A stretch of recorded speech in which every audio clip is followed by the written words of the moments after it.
Today I'm going to be working on some drawers that go to my kitchen cabinets. This particular drawer has been giving me problems.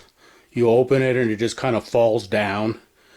And so I turned it over and I realized that this support board was broken and there were a couple of clips missing. They call them front latches.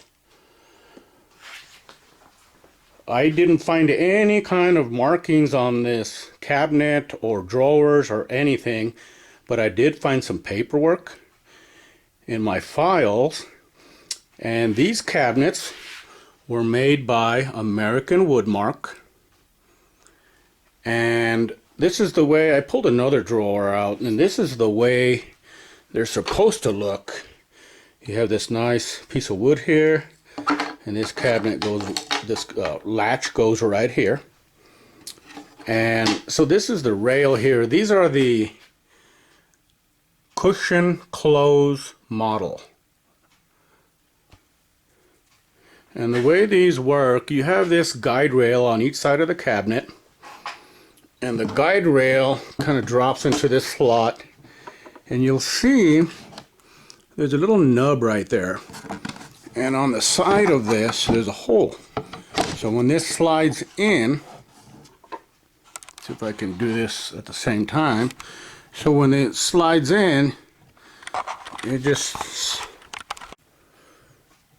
so you'll see when I push this in, they snap right in there. So these latches are kind of the key to the whole thing. Well, I don't know what happened to the latches that were on these, but they're gone. So I called the manufacturer, American Woodmark Corporation, and they told me that they do not manufacture these latches anymore. They don't even use this system anymore. So what was I going to do? So what I did is I designed some up and printed them out with my 3D printer. If you need these latches, there's no place you can get them, but I've provided you a link at the bottom that'll tell you where you can buy them. I'm willing to make them and sell them to kind of help everybody out. So what I did, let's get back to this. So what I did is I decided what I'm going to do. All of this is just one piece. If you look here, this whole dovetail, all of this, including this, you see the line there going all the way down, it's all one piece. And so what I decided to do is I'm just going to cut this parallel. You'll see my little pencil line there. I'm going to cut that.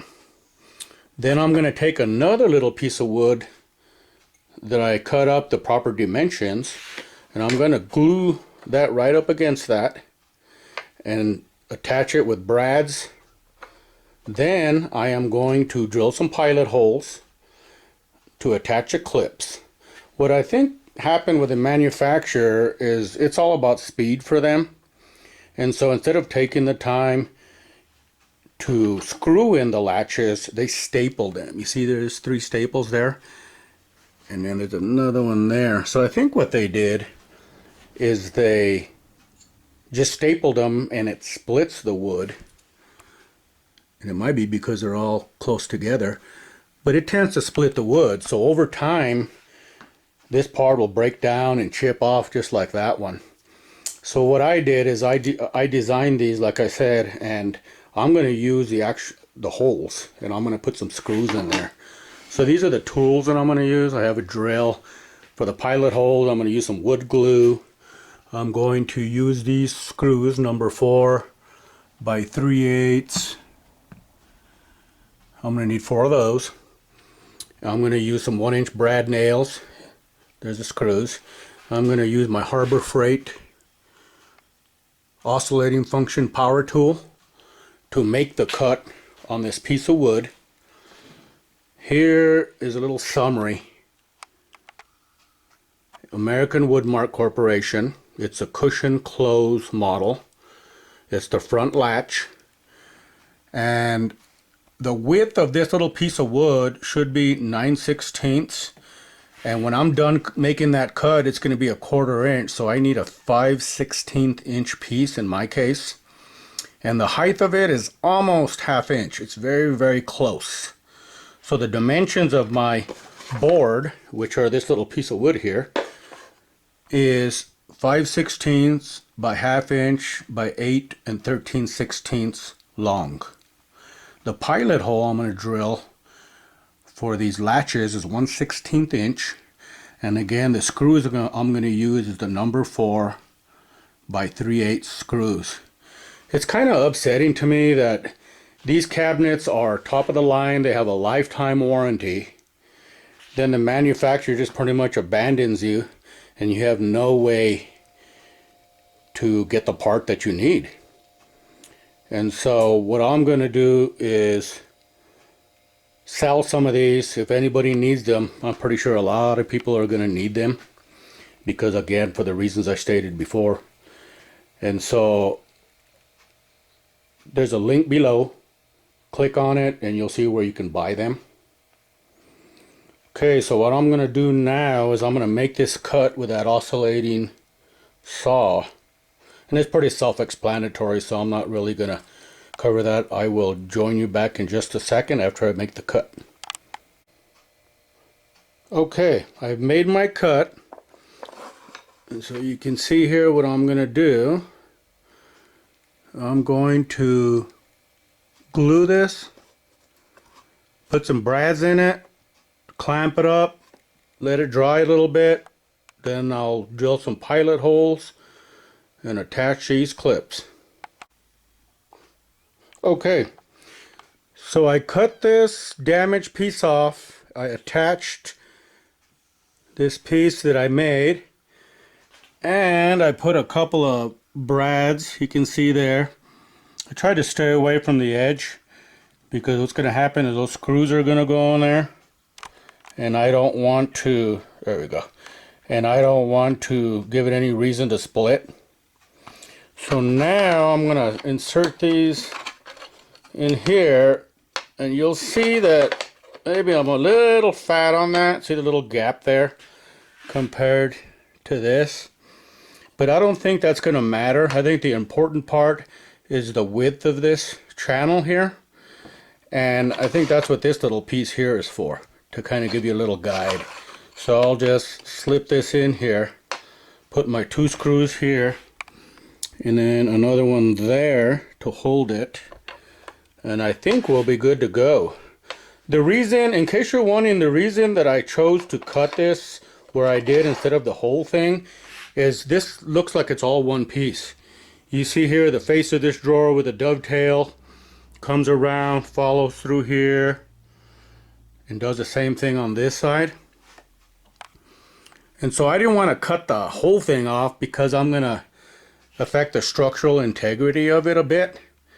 So I thought by just leaving a lot of that intact, I'd be better off. You can also see here what they did is they cut like a little channel there. It's like a little chamfer, if you will. So I think so they can slide this back panel under there. But I don't see that as a problem now. I don't see that that's going to break in the future. And so I really didn't do much on that. You know, this little piece of wood here is just flat on this back in here. And I think it's going to work out pretty well. So now I'm going to attach this. And we'll see how these work. Again, if you're looking for these, I call them clips, but they're front latches. If you're looking for this, for these, you need them. I know you're going to, because of their, again, because of their haste. They wanted to staple these instead of the drill pilot holes and screw the latches in, which causes them to crack. So you will need them. There's a link at the bottom that shows where you can get them. I will be selling them. And again, you can't get them from the manufacturer. They discontinued the use of them. Thanks for watching. So here's the way the latch looks after I'm finished with it. And I think it's going to work out pretty well.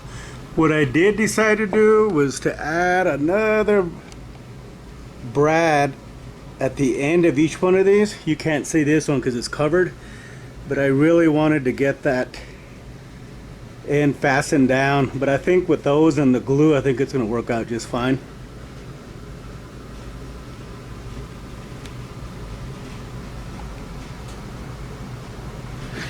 So I will put this on here. So this is kind of going to go like this, and then you push it in, snaps in, it holds.